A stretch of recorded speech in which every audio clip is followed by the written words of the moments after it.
And I got ahead of myself again. Before we get to the painting, I thought, why not show you some examples of weathering. Now, for example,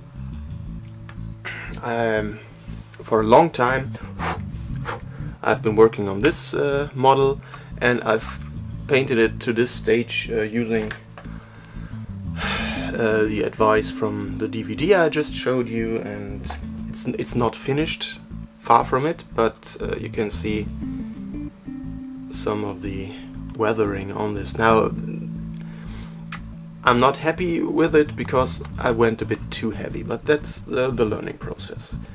Now you see all the paint chips here, and on the side it's still a bit shiny because there's some varnish on there,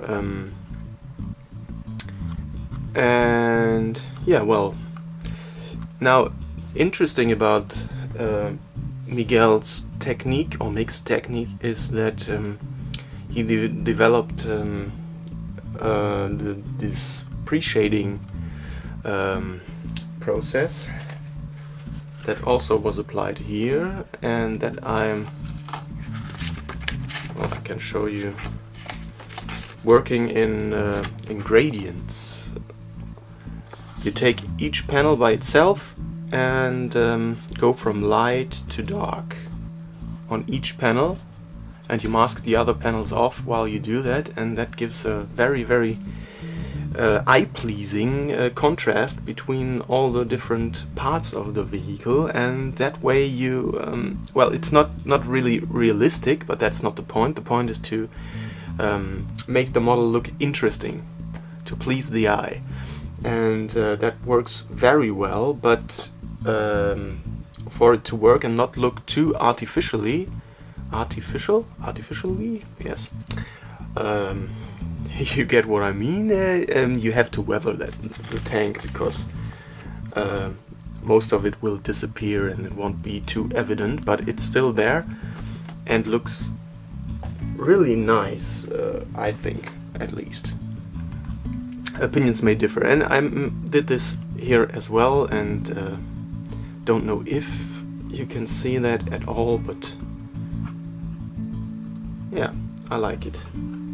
Also did this on this model, and you might notice, might recognize from past videos, and he's also weathered up pretty bad, a bit too much perhaps, but I'm pleased with it. So it's also painted with the gradients technique. Maybe I'll show it on the Gundam someday, when I do the next master grade, perhaps, or the first master grade, I should say. Haven't done one on camera. Yeah. Alright, a little foray into weathering. I'm gonna give you some tutorials when I get to the gym, I guess. I'm not gonna weather him up as much as I do the military vehicles, but we'll see. Alright, now let's get on with some painting.